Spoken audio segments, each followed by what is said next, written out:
ओम नमो भगवते वासुदेवाय।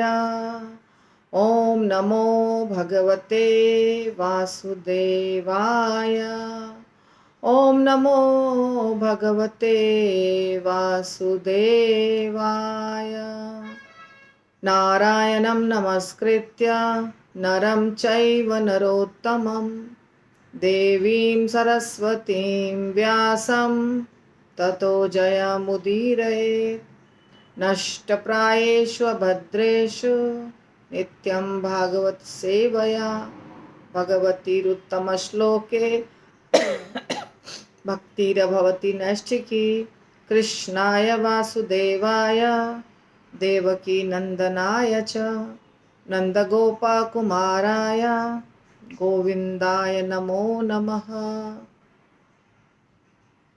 जय श्री कृष्ण चैतन्य प्रभु नित्यानंद श्री अद्वैत गदाधर शिवासादि गौर भक्त वृंद।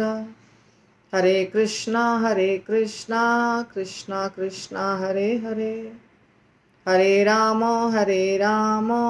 राम राम हरे हरे। ओम अज्ञानतिमिरान्धस्य ज्ञानाञ्जनशलाकया चक्षुरुन्मिलितं येन तस्मै श्रीगुरुवे नमः। श्रीचैतन्यमनोभीष्टं स्थापितं येन भूतले स्वयं रूपः कदा मह्यं ददाति स्वपदान्तिकं। वन्देऽहं श्रीगुरो श्रीयुतापदकमलं श्रीगुरून् वैष्णवांश्च श्रीरूपं साग्रजातं सहगणा रघुनाथान्वितं तं सजीवं साद्वैतं सावधूतं परिजनसहितं कृष्णचैतन्यदेवं श्रीराधा कृष्णपादान् सहगणललिता श्रीविशाखान्विताश्च। नमो विष्णुपादाय कृष्णप्रेष्ठाय भूतले श्रीमते भक्तिवेदांत स्वामिनिति नामिने। नमस्ते सरस्वती देवे गौरवाणी प्रचारिणे निर्विशेषा शून्यवादी पाश्चात्य देशतारिणे। जय श्री कृष्ण चैतन्य प्रभु नित्यानंद श्री अद्वैत गदाधर शिवासादि गौर भक्तवृंद। हरे कृष्ण कृष्ण कृष्ण हरे हरे, हरे राम राम राम हरे हरे। जय श्री राधा कुंज बिहारी भगवान की जय, राधा वृंदावन चंद्र भगवान की जय, गौर निताई भगवान की जय, जगन्नाथ बलदेव सुभद्रा सुदर्शन भगवान की जय, बालाजी भगवान की जय, शिल प्रभुपाद की जय। पूर्ववर्ती आचार्य वृंद की जय, वर्तमान आचार्य वृंद की जय, समस्त गौड़ीय भक्त वृंद की जय, समस्त वैष्णव जनों की जय, अनंत कोटि वैष्णव वृंद की जय। तो हम करेंगे श्रीमद् भागवतम से पहला स्कंद 9वां अध्याय 27वां नंबर श्लोक। भीष्म पितामह ने शिक्षा दी है युधिष्ठिर महाराज को और सूत गोस्वामी बीच में जैसे बोल रहे हैं, फिर से भीष्म पितामह बोलेंगे, बीच में सूत गोस्वामी के वचन हैं क्योंकि नैमिषारण्य में सूत गोस्वामी प्रवचन दे रहे हैं ना, तो सूत गोस्वामी बोल रहे हैं कि ऐसा ऐसा भीष्म पितामह ने बताया। तो क्या बताया?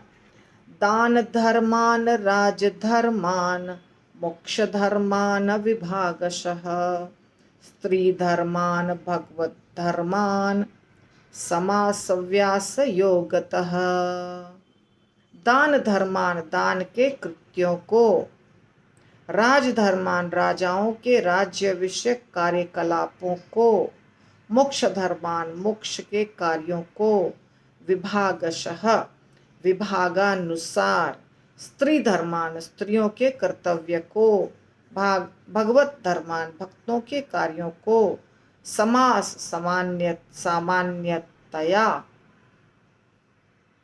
सामान्यता व्यास स्पष्टतः योगतः योग के द्वारा। इसी भक्ति वेदांत स्वामी श्रील प्रभुपाद की जय। तब उन्होंने दान कर्मों, राजा के राज्य विषयक कार्यकलापों तथा मोक्ष कर्मों की विभाग के अनुसार व्याख्या की। फिर उन्होंने स्त्रियों तथा भक्तों के कर्तव्यों का संक्षेप में तथा विस्तार से वर्णन किया। तो भीष्म पितामह सब कुछ जानते थे, जितना है धर्म के जितने विभाग हैं, जितने नियम हैं, सब पता था उनको। दान बहुत महत्वपूर्ण है। श्रील प्रभुपाद परपोट लिखते हैं और सबसे पहले कहते हैं दान देना गृहस्थ का मुख्य धर्म है। हम लोग गृहस्थ हैं, ठीक है ना, यानी कि घर में रहते हैं, गृहस्थ गृह में स्थित हैं। हम लोग आश्रम में नहीं रहते हैं, हम गृहस्थ हैं, घर में रहते हैं। एक घर है हमारा, उस घर में हम स्वतंत्र हैं कुछ भी करने के लिए। कोई देखने वाला नहीं है सिवाय भगवान के। भगवान तो सब जगह रहते हैं, सब कुछ देखते हैं, पर बाकी कोई नहीं देख सकता है। वहाँ प्राइवेट होता है लाइफ गृहस्थ का। तो गृहस्थ बहुत तरीके से कमाते हैं, तो पैसा आता है उनके पास। ब्रह्मचारी तो नौकरी करते नहीं हैं, सन्यासी नौकरी करते नहीं हैं, वानप्रस्थी भी नौकरी नहीं करते हैं, बिजनेस भी ये लोग कोई नहीं करते हैं। यानी कमाने का साधन सिर्फ एक आश्रम के पास है, एक ही, वो है गृहस्थ। सिर्फ और सिर्फ गृहस्थ कार्य करते हैं जिससे धन आता है। तो वो अगर दान नहीं करेंगे तो कौन दान करेगा? उनके पास धन है ना, वो धन कमा रहे हैं अलग अलग तरीकों से। जैसे कि जिनके पास ज़मीन है वो खेती कर रहे हैं, कुछ लोग नौकरी करते हैं, और गृहस्थ में कुछ लोग बिजनेस करते हैं, बहुत बहुत ज़्यादा बहुत अलग अलग तरीके से बिजनेस करते हैं। तो गृहस्थ आश्रम जो है उनके पास धन का फ्लो है, फ्लो, उनके पास धन आता रहता है। इसीलिए प्रभुपाद कह रहे हैं अपने कठिन कमाई का 50% दान करना चाहिए। कितना? 50%। ये क्यों बोला प्रभुपाद ने? क्योंकि रूप गोस्वामी ने बोला है। रूप गोस्वामी ने कहा है कि 50% दान करना चाहिए, तो प्रभुपाद भी वही कह रहे हैं। तो गृहस्थों का मुख्य धर्म है दान करना। अब क्यों, ये सब आगे समझ जाएंगे हम। ब्रह्मचारी का मुख्य धर्म है यज्ञ करना। ब्रह्मचारी जो होते हैं उनके पास तो धन होता नहीं है, होना भी नहीं चाहिए। ये जो आजकल के ब्रह्मचारी है ना, सैफरन कपड़ा तो पहन लेते हैं, ब्रह्मचारी तो बन जाते हैं, पर उनके पास नोटों की गड्डियां होती है, ये ठीक नहीं है। फिर वो आश्रम में टिकना उनके लिए मुश्किल थोड़ा हो जाएगा, क्योंकि धन के साथ डीलिंग ज़्यादा करना ठीक नहीं है।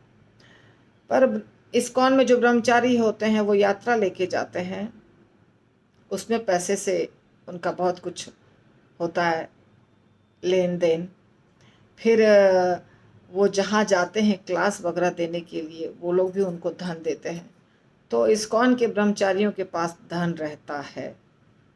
परंतु वैसे पुराने ज़माने के जो ब्रह्मचारी हुआ करते थे उनके पास कुछ भी धन नहीं होता था। धन से कोई लेना ही देना नहीं, उस एकदम नहीं, कंगाल। तो ब्रह्मचारी को क्या करना चाहिए? यज्ञ करना चाहिए। ब्रह्मचारी का मुख्य कार्य है यज्ञ करना। गृहस्थ का मुख्य कार्य है दान देना। वानप्रस्थ और संन्यास ये कौन बनते हैं?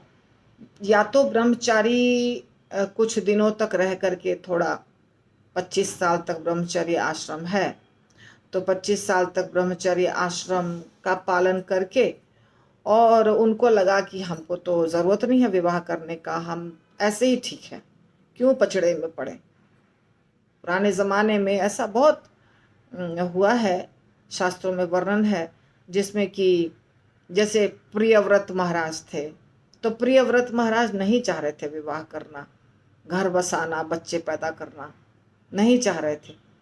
पर ब्रह्मा जी ने उनको बोला कि किसी न किसी को तो करना पड़ेगा, प्रजा को तो बढ़ाना है, तो मैं तुमसे विनती करता हूँ कि तुम विवाह भी करो और संतान भी उत्पन्न करो। प्रियव्रत ने बोला नहीं नहीं, मुझे इस झंझट में नहीं पड़ना है, मुझे नहीं विवाह करना है, ना मुझे बच्चे पैदा करना है। इसी प्रकार जो 4 कुमार हैं ब्रह्मा जी के पुत्र, तो ब्रह्मा जी को बोले हमको तो विवाह ही नहीं करना है और हमको बड़े भी नहीं होना है, क्योंकि अगर हम बड़े हुए तो ये सारा जो प्रपंच है दुनिया का हमारे दिमाग में आ जाएगा, तो हमको ऐसी बालक बने रहना है।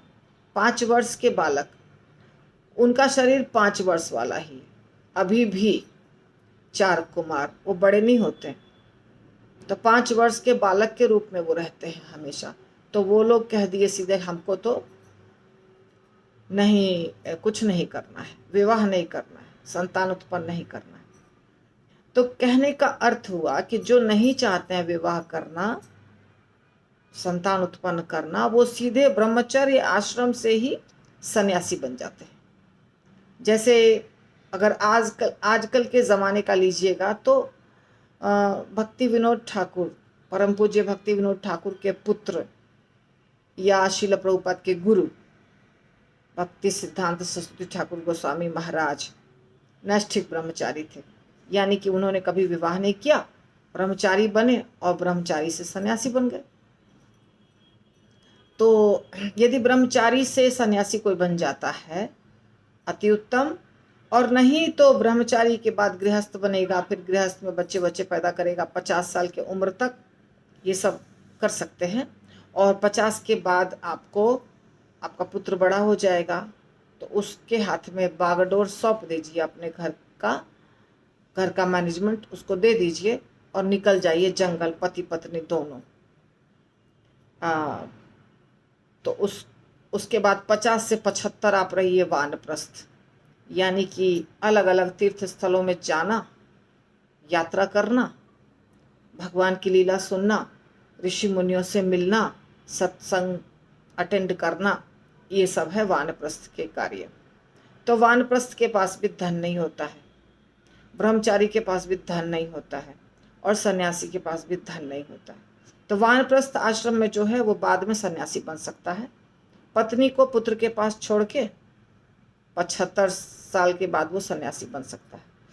तो उम्र जो है ना वो थोड़ा इधर उधर होता है, परंतु ये प्रोसेस है। तो जब वो वानप्रस्थ आश्रम में गया, गृहस्थ व्यक्ति वानप्रस्थ आश्रम को स्वीकार किया, तो उसको तपस्या करनी पड़ेगी, हर चीज़ की तपस्या। उसको ऐसा नहीं लिखा है कि वानप्रस्थ आश्रम बन गए, हम वानप्रस्थ आश्रम में हैं और हम घर में अच्छे मोटे मोटे गद्दे पर सो रहे हैं, नहीं। वानप्रस्थ का मतलब है घर से निकलिए, तीर्थ यात्रा करिए, 1 महीने का 2 महीने का तीर्थ यात्रा करिए। तीर्थ यात्रा में कष्ट होता है, आजकल जैसे हम करते हैं वैसा नहीं। हम तो पहले रूम बुक करते हैं, फ्लाइट बुक करते हैं, ट्रेन में कोच स्लीपर क्लास या एसी जो भी है उसमें हम अपना बर्थ बुक करते हैं, और एसी रूम चाहिए, टैक्सी चाहिए। ऐसे यात्रा नहीं होती थी पहले। यात्रा मतलब घर से निकल गए पोटली लेके, थोड़ा सा, जो अच्छे हैं पैसे वाले वो धन भी लेके निकलेंगे, और जो नहीं है पैसे वाले सिर्फ निकल जाएंगे, एक कपड़े में निकल जाएंगे, भगवान भरोसे। जो भगवान खिलाएंगे खा लेंगे, जहाँ सोने की जगह मिलेगी सो जाएंगे। कुछ लोग आज भी उस प्रकार की यात्रा करते हैं, मतलब वैसा तो बिल्कुल नहीं, परंतु लो बजट यात्रा करते हैं। तो तपस्या होती है यात्रा में, यात्रा में कष्ट होता है। यात्रा में ऐसा नहीं है आपको कि सब कुछ बड़ा फर्स्ट क्लास मिलेगा। तो इसीलिए वानप्रस्थी और सन्यासी को तपस्या करनी चाहिए। आत्म साक्षात्कार के पथ या समस्त आश्रमों के लिए सामान्य कर्तव्य है। ब्रह्मचर्य जो होते हैं उनको बहुत ट्रेनिंग मिलती है, जो गुरु होते हैं उनको बहुत ट्रेनिंग देते हैं ब्रह्मचारी को। अभी हमारे इस्कॉन में भी ब्रह्मचारियों के लिए अलग से क्लास होता है, जहाँ उनको बार बार सिखाया जाता है, तुम शरीर नहीं हो आत्मा हो, तुम शरीर नहीं हो आत्मा हो, स्त्रियों की तरफ देखो मत, ये शरीर मांस का एक लोंदा है। ऐसे बहुत शिक्षा मिलती है, कड़क शिक्षा मिलती है ब्रह्मचारियों को। ये समझाया जाता है कि ये संसार है, भवसागर है, और दूसरी बात, संसार जो है मोह है, मोह माया का जाल है, बहुत सारी शिक्षा मिलती है ब्रह्मचारियों को। लेकिन उसी में से कुछ ब्रह्मचारी होते हैं जो मैनेजमेंट में रहते हैं, तो उनको थोड़ी लत लग जाती है धन और बहुत सारी चीज़ों की। मैनेजमेंट ऐसा चीज़ है जहाँ पे ये सब कुछ होता है, धन की, डिप्लोमेसी की, ये सब। तो फिर वहाँ पे प्रॉब्लम शुरू हो जाता है। लेकिन जो पुराने ज़माने में ब्रह्मचार्य आश्रम था, बहुत कड़ा, वहाँ से पतन होने का चांस बहुत कम रहता था। एकदम गुरु के अनुसार चलना है। मैंने आजकल के ज़माने के वृंदावन के कुछ आश्रमों के बारे में सुना है, जो ब्रह्मचारी आश्रम में थे बचपन से और अभी गुरु बने हुए हैं, बड़े बड़े पोस्ट पर महंत बने हुए हैं, गुरु हैं। वो बताते हैं कि हम लोगों को भरपेट खाना नहीं मिलता था, भोजन नहीं मिलता था भरपेट। रात को भूखे सो, नहीं तो सुबह वाली 1 या 2 रोटी, उसी के ऊपर सब्जी रख देंगे, मोड़ के खा लो। और सुबह में एक बार मिलेगा भरपेट खाने, क्योंकि भरपेट खा करके भक्ति नहीं होगी, केवल तुम सोओगे। सुबह तुमको उठना है 3 बजे, उस समय से सारा दिन भर का कार्यक्रम चलेगा। और कोई भी बच्चा मोटा नहीं होना चाहिए, सब छटाछट पतला होना चाहिए। तो कड़क रूल। अभी भी वृंदावन में बहुत सारे गुरुकुल हैं जहाँ बच्चे पढ़ते हैं, वेदों का अध्ययन करते हैं और बहुत सुंदर सुंदर एकदम राग में श्लोका गाते हैं वेदों के। ये तो भगवत गीता भागवतम उनके लिए कुछ नहीं, बहुत कठिन, जिसका उच्चारण बहुत कठिन है, वो सब छोटे छोटे बच्चे गाते हैं। तो उनके टीचर बहुत स्ट्रिक्ट होते हैं, उनको बहुत स्ट्रिक्ट शिक्षा दी जाती है, बहुत अच्छी बात है। तो संसार को वो समझ जाते हैं। हाँ, और ये चीज़ समझना है कि ये जो पूरा संसार है ये भगवान की संपत्ति है, हमारी संपत्ति नहीं है। ये सारे आश्रम को समझना है, सारे आश्रम वालों को, चाहे वो गृहस्थ हो, वानप्रस्थ हो, सन्यासी हो या ब्रह्मचारी हो। परंतु जो गृहस्थ होते हैं उनका एक अपना घर होता है, ये है फर्क बाकी तीनों आश्रमों और गृहस्थ में। तो उनका एक अपना घर होता है और जिसके अंदर उनको छूट दी जाती है थोड़ी इंद्रिय तृप्ति करने की। पर वो छूट आजकल थोड़ी नहीं होती है, आजकल इंद्रिय तृप्ति ही मुख्य हो गया है। अगर थोड़ी सी छूट मिले तब वो आश्रम है, थोड़ी इंद्रिय तृप्ति और भगवान की भक्ति। लेकिन आजकल वो गृहस्थ आश्रम नहीं बचा, केवल इंद्रिय तृप्ति का स्थान बन गया है। तो इसीलिए यदि गृहस्थ को इंद्रिय तृप्ति करने की छूट दी गई है तो उसके लिए बहुत बड़ा कर्तव्य बनता है कि वो धन को भगवान की सेवा में लगाए। क्योंकि उसने क्या किया, उसने धन कमाया और उस धन से इंद्रिय तृप्ति की। वास्तव में सारा धन भगवान का है और सारी संपत्ति भगवान की है, ये पूरा ब्रह्मांड भगवान का है, चाहे निर्जीव हो चाहे सजीव, सब भगवान के हैं। ईशावास्यम इदम सर्वम यत्किंच जगत्याम जगत, तेन त्यक्तेन भुंजीथा मा गृधः कस्य स्विद्धनम। तो हमको उसमें से थोड़ा सा, जितना हमारे कोटा का है वही लेना है और कुछ नहीं लेना है। पर गृहस्थ बहुत ज़्यादा कमा लेते हैं, तो बहुत ज़्यादा कमा लेते हैं तो फिर वो दान में दीजिए भगवान को।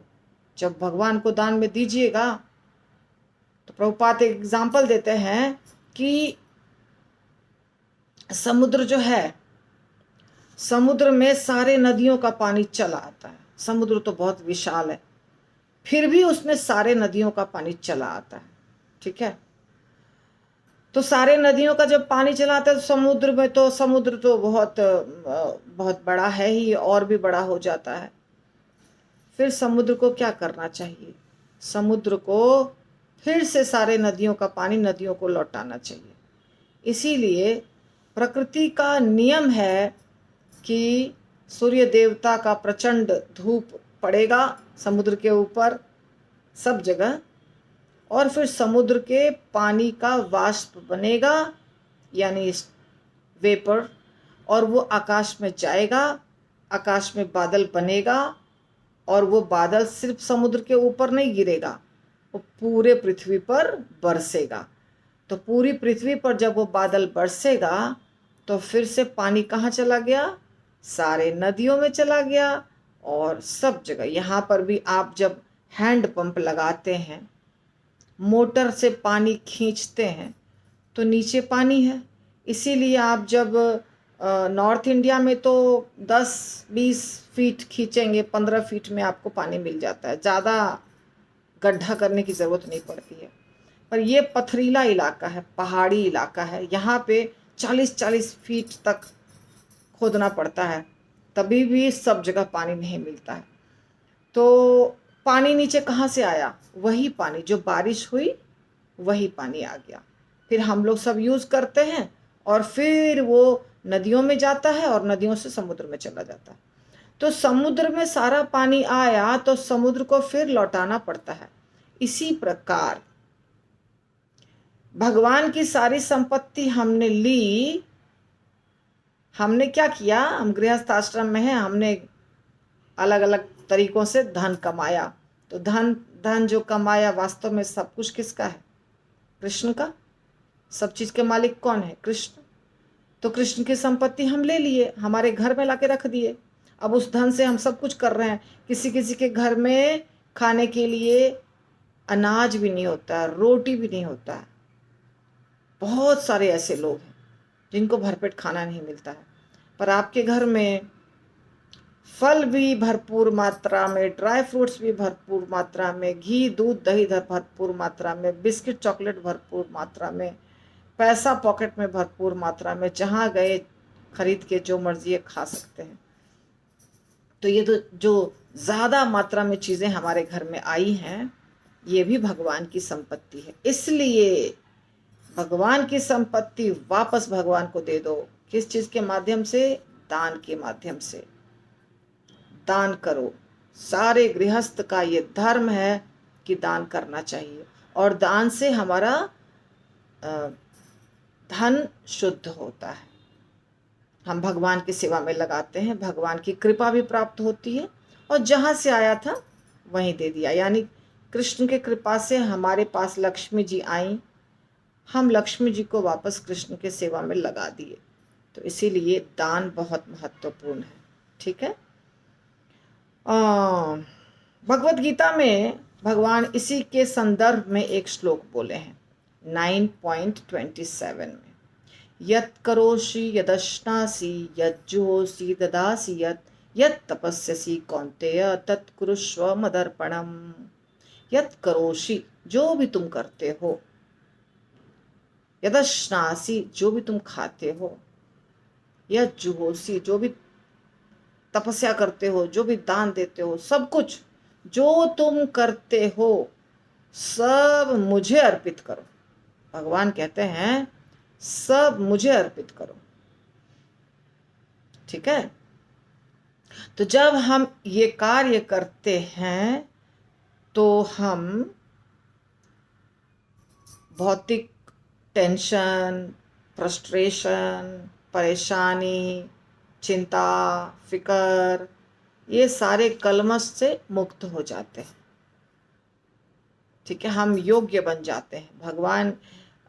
भगवान की सेवा करने के लिए अपने आदि प्राकृतिक जीवन के योग्य बन जाते हैं। धन से बहुत आसक्ति होती है ना, ज़्यादातर लोगों को धन से बहुत आसक्ति होती है। धन है पर आसक्ति ज़्यादा रखना ठीक नहीं है ना। तो ये दान के बारे में हमने आपको बताया। ये बहुत बड़ा है परपोट, शायद आज नहीं पूरा होगा, देखते हैं। अब राजाओं का क्या धर्म है, राजधर्म क्या है। राजाओं को भी दानवीर होना चाहिए। ऐसा नहीं कि राजाओं को नहीं, खाली साधारण जनता को। राजाओं को तो बहुत, आपको शास्त्रों में पता है कि बलि महाराज कितने बड़े दानी थे, राजा हरिश्चंद्र कितने बड़े सत्यवादी भी थे और दानी भी थे, ययाति बहुत बड़े दानी थे, बहुत सारे दानी राजाओं की कथा है। तो राजा को दानवीर होना चाहिए, उसको दान देने की आदत होनी चाहिए। वो टैक्स कलेक्ट करता है राजा। जैसे आजकल के ज़माने में हम टैक्स भरते हैं, सिस्टम है, ये लोकतंत्र है। लोकतंत्र, डेमोक्रेसी, इसको कहते हैं डेमोक्रेसी या डेमोक्रेसी।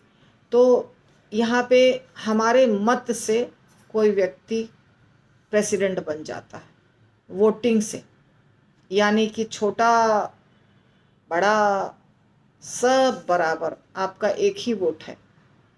आप बहुत इंटेलिजेंट हैं, बहुत बड़े आदमी हैं, फिर भी उतना ही अधिकार है, और एक कोई बहुत छोटा व्यक्ति है, अनपढ़ व्यक्ति है, गरीब व्यक्ति है, उसको भी उतना ही अधिकार है। सबको एक ही वोट देने का अधिकार है, यानी राजा चुनने के लिए आपका अधिकार बराबर।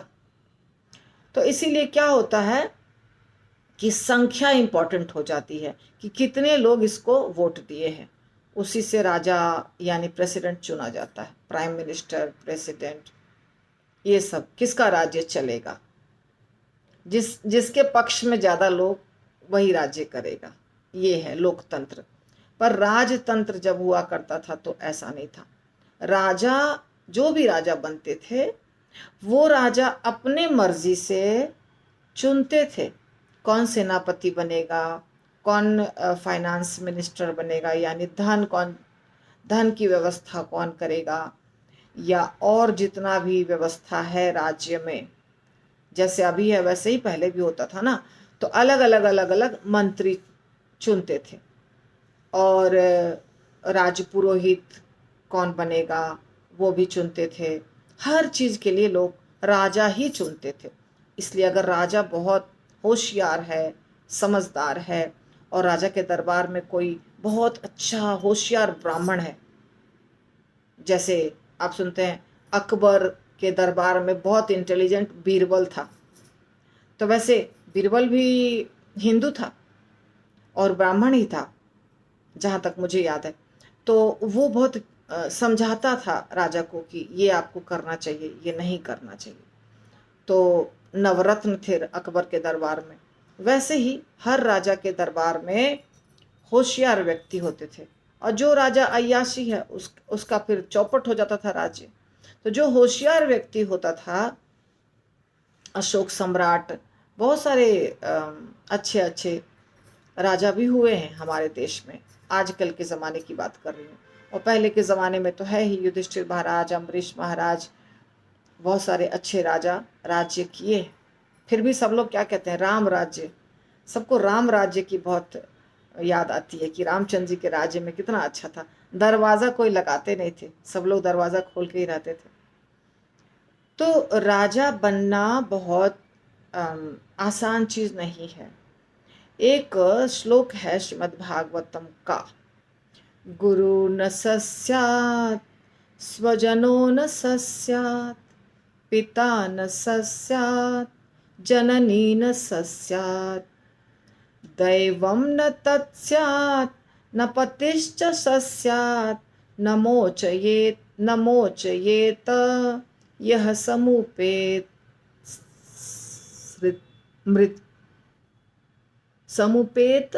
मृत्यम।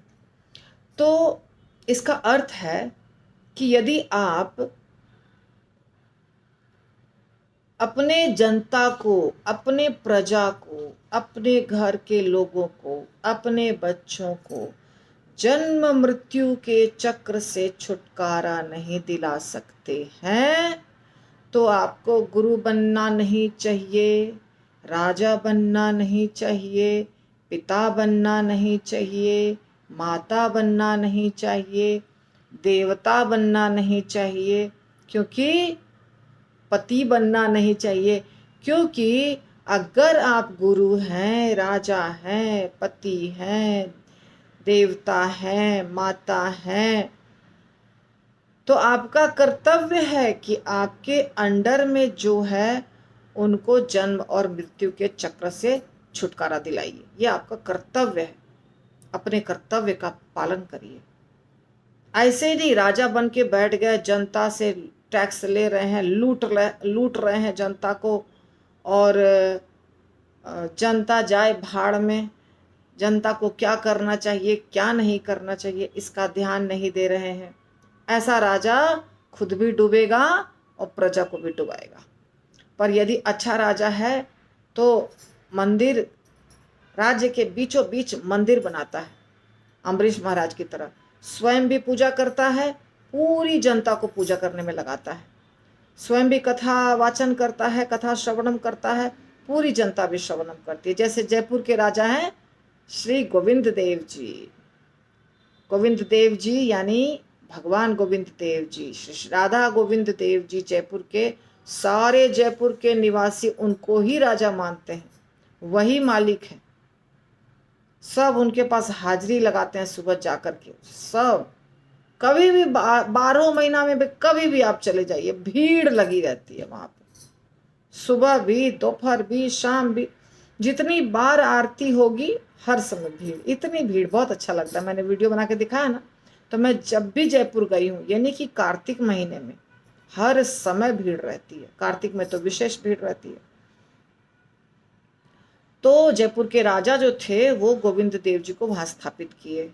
जयपुर को यदि मंदिरों का शहर कहा जाए तो गलत नहीं होगा। हालांकि जयपुर को पिंक सिटी कहा जाता है, गुलाबी शहर, है ना। Jaipur is a pink city, पर जयपुर को मंदिरों का शहर भी कह सकते हैं, क्योंकि जयपुर में बहुत मंदिर है। खास करके वृंदावन के तो हैं ही सारे विग्रह, बहुत सारे, तो इसलिए गुप्त वृंदावन भी कहा जाता है।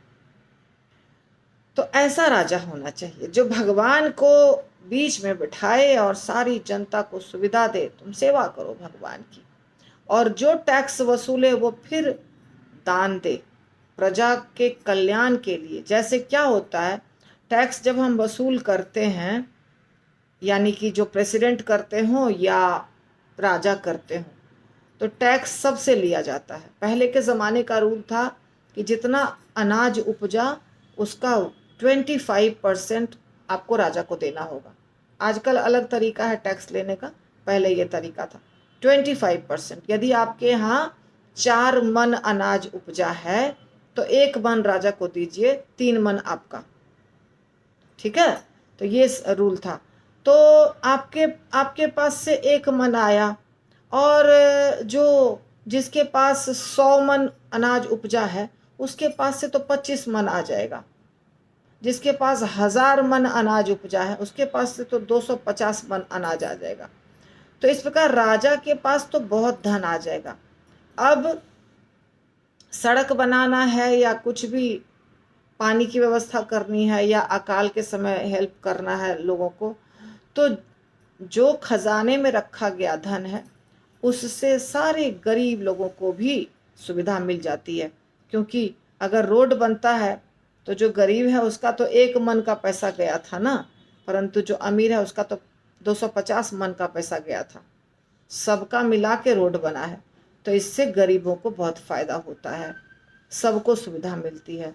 तो राजा को वैसे ही धन वापस लौटाना चाहिए, जनता से लेके और जनता में ही वापस लौटा देना चाहिए। किसी के पुत्री का विवाह नहीं हो रहा है तो मदद कर देना चाहिए, किसी के बूढ़े पिता का इलाज नहीं हो रहा है तो मदद कर देना चाहिए। ये राजा का कर्तव्य बनता है। परंतु कर्तव्य का पालन तब नहीं हो पाता है जब राजा लोभी और व्याभिचारी और इंद्रिय तृप्ति करने वाला हो जाता है, नशे में धुत रहता है, तो वो कैसे कुछ करेगा। इसलिए राजा का बहुत सारा कर्तव्य है। और पहले के ज़माने में राजाओं को शिक्षा मिलती थी, राजा गुरुकुल में पढ़े होते थे, उनके गुरु होते थे, द्रोणाचार्य जैसे गुरु, कृपाचार्य जैसे गुरु, सांदीपनि मुनि जैसे, महर्षि वाल्मीकि जैसे, वशिष्ठ मुनि जैसे, नारद मुनि जैसे, ऐसे बड़े बड़े अच्छे अच्छे आचार्य होते थे जो अपने शिष्यों को बहुत अच्छी शिक्षा देते थे। इसलिए राजपाट भी अच्छा चलता था, ठीक है। अभी ऐसा नहीं है। तो यहाँ बताएं प्रभुपाद की मनु संहिता, और मनु संहिता तो है ये जो मनु के द्वारा लिखा गया है या कंपाइल किया गया है, और पराशर मुनि के द्वारा। पराशर स्मृति एक ग्रंथ का नाम है, और भी बहुत सारे ग्रंथ हैं जो व्यास देव जी के पिता हैं पराशर मुनि। तो इन लोगों ने अपने ग्रंथों में बताया है कि राजा को क्या करना चाहिए, कैसे करना चाहिए। राजा के पास अच्छे ब्राह्मण होने चाहिए जो उनको राजा को शिक्षा देते रहें कि हाँ तुम्हें ये करना चाहिए। अभी ब्राह्मण यानी जो गुरु होते हैं वो होना चाहिए। तो आजकल वो नहीं है, थोड़ा प्रॉब्लम हो चुका है। तब क्या होता है, ऐसा होने से समाज, अभी यहीं रोकूंगी, समाज में व्यवस्था अच्छी चलती है। तो आज का क्लास यहीं रुकेगा। ग्रंथराज श्रीमद् भागवतम की जय। निताई गौर मानंदे। हरि हरि बोल।